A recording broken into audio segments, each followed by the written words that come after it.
Vous êtes de plus en plus nombreux à nous suivre et à participer à l'évolution de la chaîne Afrique N24, et sincèrement nous tenions à vous en remercier. Nous lisons tous vos commentaires qui enrichissent le débat et vraiment nous vous demandons de nous soutenir, en aimant les vidéos pour une large diffusion, et pour continuer à avoir une ligne éditoriale indépendante, et vous proposer de nouvelles émissions toujours de plus en plus enrichissantes. Ne restons pas passifs, soyons actifs. Merci et à bientôt.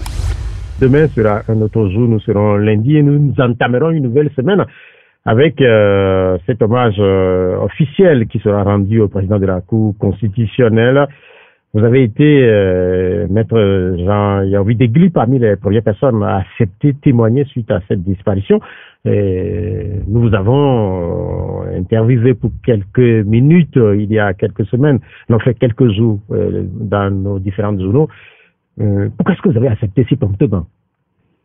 J'ai accepté parce que j'ai connu le président Abdou Assouma. Je l'ai connu procureur quand j'ai prêté serment comme avocat en 89. Ça ne me rajeunit pas, ça fait 34 ans. J'ai prêté serment comme avocat, c'est le 25 mai dernier d'ailleurs, ça faisait 34 ans. Je l'ai connu, et puis j'ai connu l'homme bien avant cela, parce que je l'ai connu en tant que facilitateur de la Commission nationale des droits de l'homme et vice-président de cette commission. Et lorsque, en 90-91, j'ai, avec des étudiants, lancé des mouvements pour qu'il y ait la démocratie au Togo, dans les négociations qui ont suivi, j'ai également connu le président Abdou Assouma, qui nous a facilité beaucoup de choses dans les discussions que nous avons eues avec le pouvoir et notamment avec le général Eyadema à l'époque.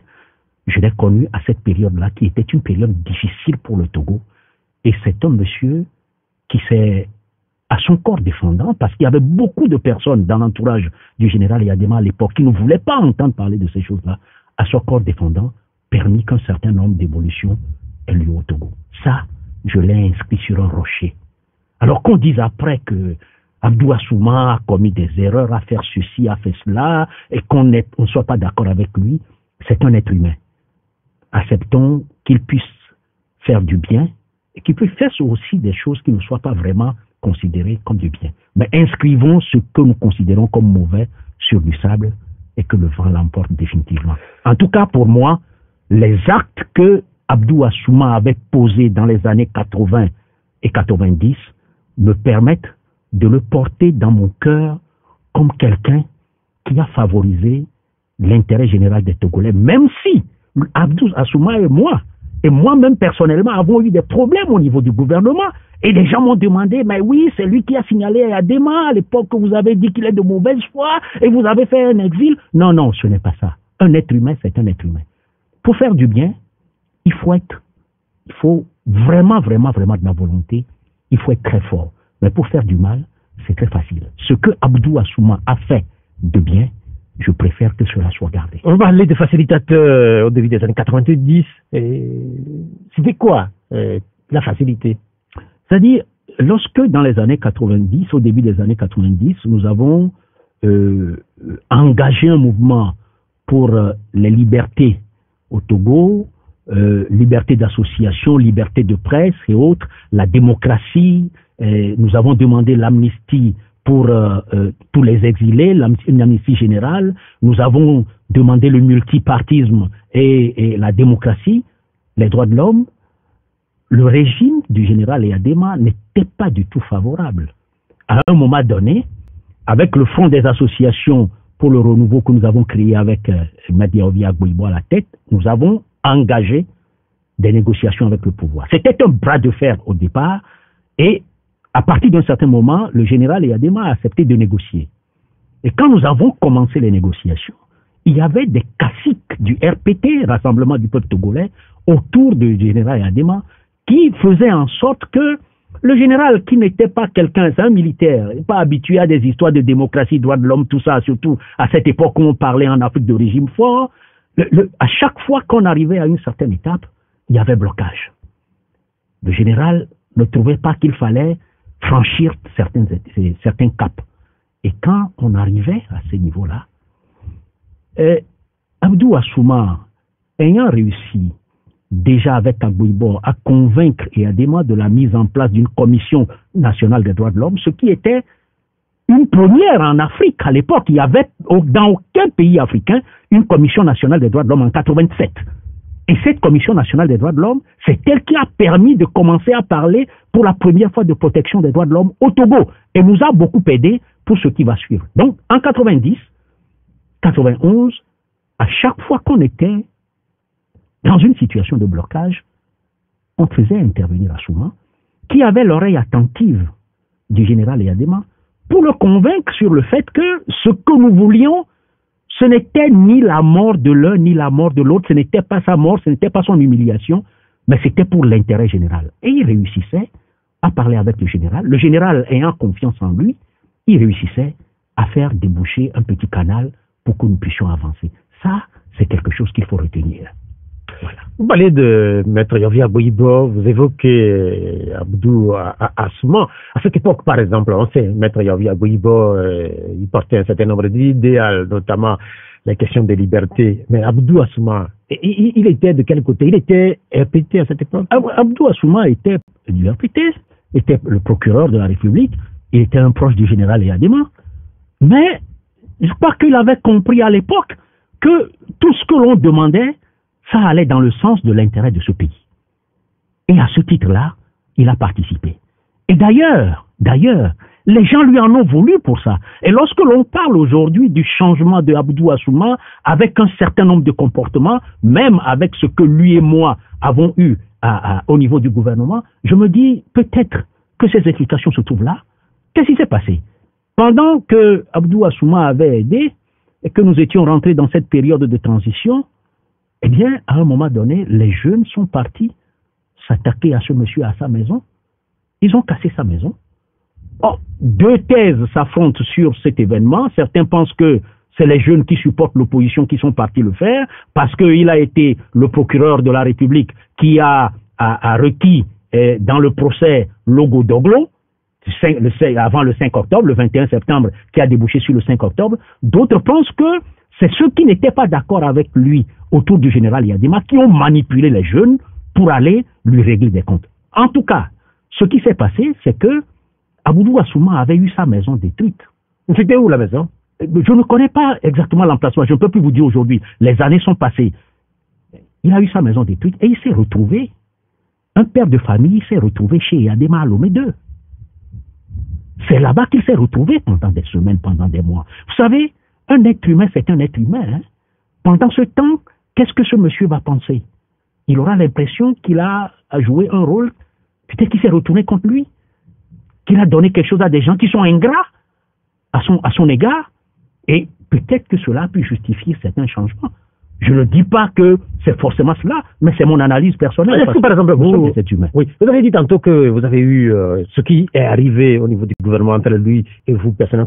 Qu'est-ce qui est arrivé? En fait, j'avais fait des analyses lors d'un conseil des ministres sur le comportement que certains éléments de l'armée avaient, notamment vis-à-vis de la transition.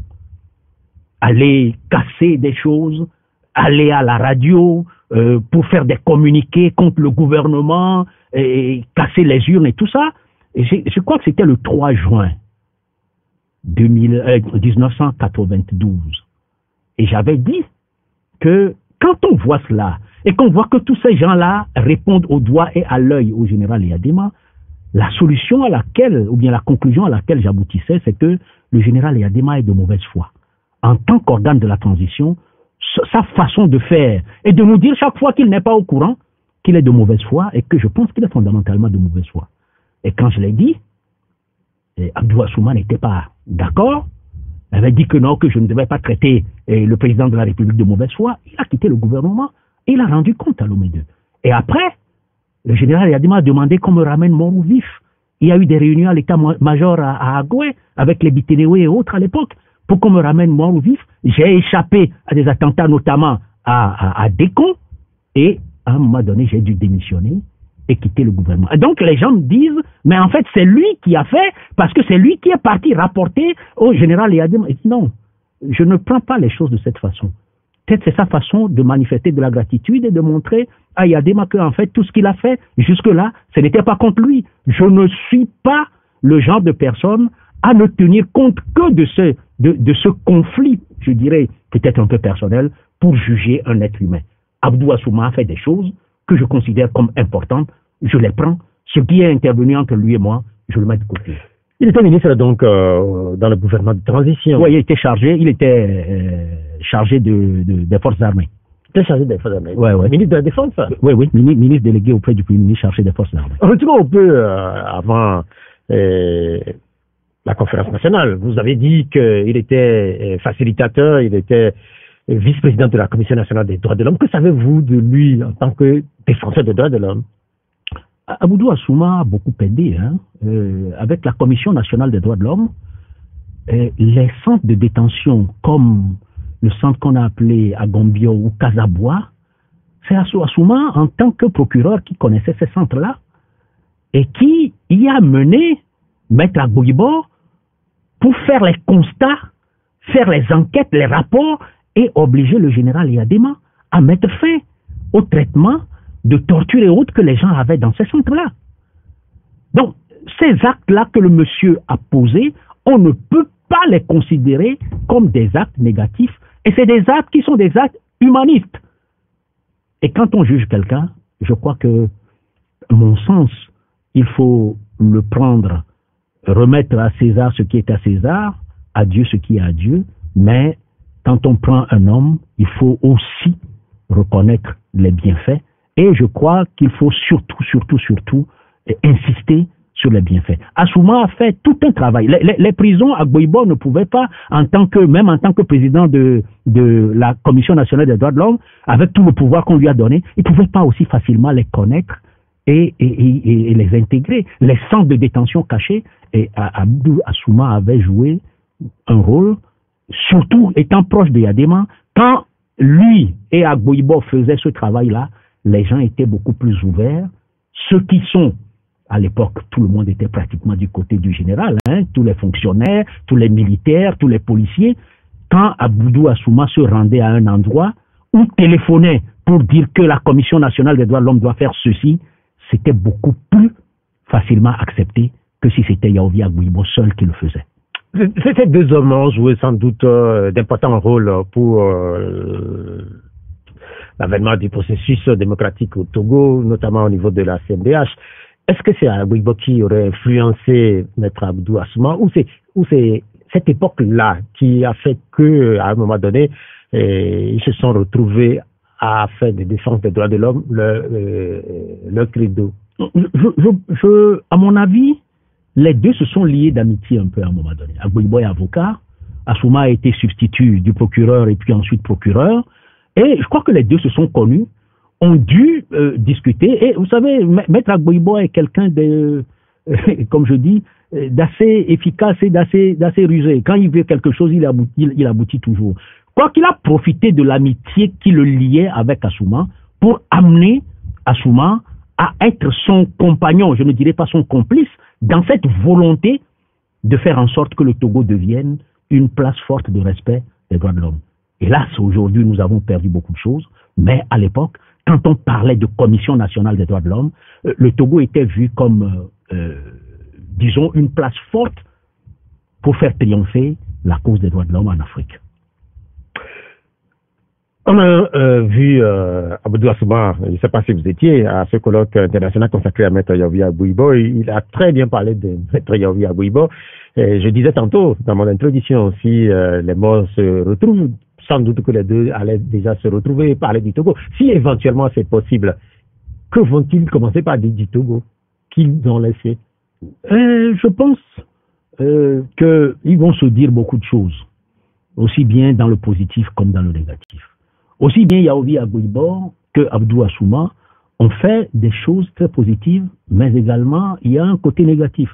Et je suis persuadé que si les morts revenaient sur leurs actions, ils penseraient et ils auraient un regret pour ce qu'ils n'ont pas pu faire. Oui, justement, sur d'éventuels regrets, on sait que un certain nombre de Togolais n'ont connu Abdou Assouma que comme président de la Cour constitutionnelle et on lui reproche un certain nombre d'actes posés au niveau de cette institution-là. Vous l'avez suivi quand il a passé son temps là, au niveau de la Cour constitutionnelle, à soit valider ou invalider un certain nombre d'actes qui sont posés autour des processus électoraux? Oui, je l'ai suivi depuis 2007, quand j'étais encore en exil. Et puis, depuis mon retour définitif au Togo en 2012, je l'ai suivi. Mais quand les gens parlent de Abdou Assouma, je me pose une question. Dans le pays qui est le nôtre, dans la configuration politique qui est la nôtre, combien de Togolais nommés à ce poste auraient pris des décisions contraires à la volonté du pouvoir en place? Je me pose une question. Combien de Togolais auraient eu le courage de poser des actes, de prendre des décisions qui aillent dans le sens contraire de ce que le pouvoir en place aurait souhaité avoir? Si on me cite des gens, je serais content de les voir. Et s'ils posaient des actes contraires à ce que le pouvoir aurait voulu avoir, il aurait passé combien de temps à son poste? Vous savez, c'est très facile de porter des critiques sur les actes des gens, mais il faut tenir compte de tout un environnement. Nous sommes dans un pays qui est malheureusement comme il est. Le courage, si vous ne faites pas attention, vous l'avez, vous serez applaudi aujourd'hui, vous en mourrez demain, ou alors vous ne l'avez pas du tout et vous suivez malheureusement une voie qui est négative. Sur le plan de son travail au niveau de la Cour constitutionnelle, Abdou Assouma a validé la plupart des actes qui concernent le pouvoir. Et je crois que celui qui l'a nommé ne l'a pas nommé pour qu'il invalide les actes qui concernent le pouvoir. Et il a été en mission, en quelque sorte, sur ce plan-là. Il a rempli sa mission. Donc, quelque part, est-ce qu'on peut dire qu'il a manqué de courage, quelquefois, face à, par exemple, à certaines évidences? Mais bien évidemment, il y a des choses sur lesquelles on peut courageusement manifester que non, ce n'est pas ça. Mais bon, Abdou n'est pas courageux qui veut, hein, n'est pas audacieux qui veut. Abdou Assouma a choisi sa voie. Considérons que ce qu'il a fait, c'est ce qu'il pouvait faire.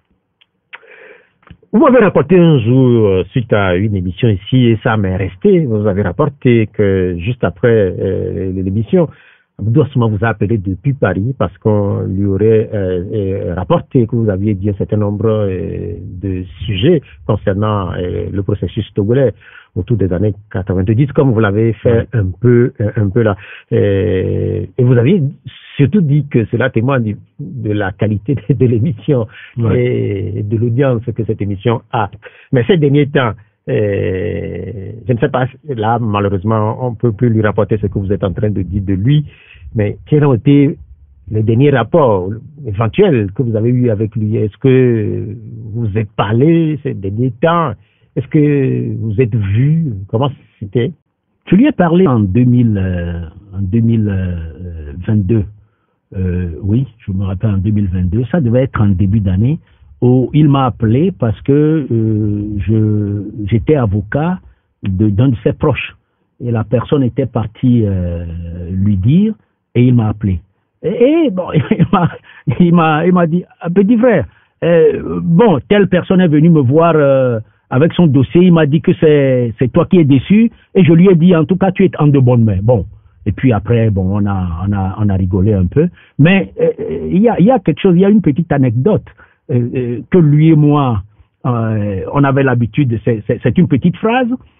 Quand on était avec le général Eyadema et que Abdou Assouma finissait par faire le travail convaincre Eyadema, quand Eyadema allait nous dire que bon, il acceptait qu'on fasse ce qu'on est en train de demander, il disait toujours « nous sommes d'accord ». Et quand Abdou Assouma et moi on se voyait, la façon dont on s'appelait, c'est « nous sommes d'accord ». C'est une façon de nous rappeler cette époque-là de 90 où les choses apparaissaient très difficiles, mais où en même temps on pouvait de temps en temps se permettre de rigoler un peu. Vous avez parlé de courage tantôt, nous en avions parlé, et puis mais quelque part, est-ce qu'on peut parler aussi de zèle? Parce que si on se rappelle la dernière prestations ou l'investiture, à cette investiture-là, on a vu le président de la Cour constitutionnelle qui a par moment ironisé sur la posture d'une certaine église de Monseigneur Podro. Il a dit quelque part aussi que la loi sera appliquée à n'importe qui, quel que soit son âge. Beaucoup ont pensé qu'il visait là aussi Monseigneur Podro. N'est-ce pas un zèle? Non, je crois que il avait, à cette époque-là, il avait un peu exagéré. J'ai considéré que c'était un dérapage et j'avais trouvé ça un peu ridicule. Il faut dire la vérité. J'avais trouvé ça ridicule parce que je ne trouvais pas nécessaire qu'il fisse tout ce qu'il avait fait, qu'il puisse parler comme il a parlé. Il est président de la Cour constitutionnelle, il est dans son rôle, il n'a qu'à jouer son rôle et puis c'est fini. Bon, je crois que là, véritablement, comme vous le dites, c'était du zèle et c'était du zèle très mal placé. Vous le lui auriez dit si vous vous êtes vu? Ah, certainement. Ah, certainement, certainement. Vous me connaissez, hein? Moi je n'ai pas la langue dans la poche. Quand il s'agit de dire aux gens ce qui est bon, je leur dis. Quand il s'agit de leur dire ce qui est mauvais, je dis. J'applaudis souvent quand c'est bon pour m'ouvrir largement la porte de pouvoir vous dire que ce n'est pas bon quand le moment vient. Hein? C'est très important. Et comme je le dis souvent, je suis celui qui, lorsque le roi a tort, prend son cercueil sous les bras et va lui dire, Majesté, vous n'avez pas raison. Voilà. C'est courageux. Peut-être. Avec cette disparition, c'est donc un autre vétéran qui quitte la scène. Parce que quand on regarde un peu côté pouvoir, il y a eu pas très longtemps les disparitions de Nathiaba, de Péré ou encore de Charkondi Agba. Du côté de l'opposition également, si un certain nombre d'acteurs ont rejoint l'au-delà, on peut citer deux anciens premiers ministres, Kodio et Agbouibo. N'est-ce pas une page de notre histoire qui est en train de se tourner? Bien évidemment, bien évidemment. Les gens ont fait un parcours, ils ont marqué d'une manière ou d'une autre l'histoire de ce pays, et puis à un moment donné, bon, ils tirent leur révérence. C'est une partie de l'histoire du Togo qui est en train de se tourner. Mais la seule chose que je regrette, c'est que le passage de tout ce monde-là, et malgré les actions qui ont été faites, nous ne sommes pas encore toujours sortis de l'auberge. Nous avons toujours les mêmes problèmes que ceux contre lesquels ces gens se sont souvent battus ou ceux contre lesquels ils ont travaillé. Nous avons toujours les retards sur les domaines pour lesquels ils ont travaillé pour qu'on puisse avancer. Est-ce que certaines de ces complicités que vous avez évoquées tantôt entre, par exemple, Maître Yovi Agbouibo et Abdou Assouma, est-ce que cette complicité-là, est-ce qu'elles ne vont pas manquer ou est-ce qu'elles ne manquent déjà à notre classe politique? Oh, elles manquent depuis un certain temps. Vous savez, on dit chez nous,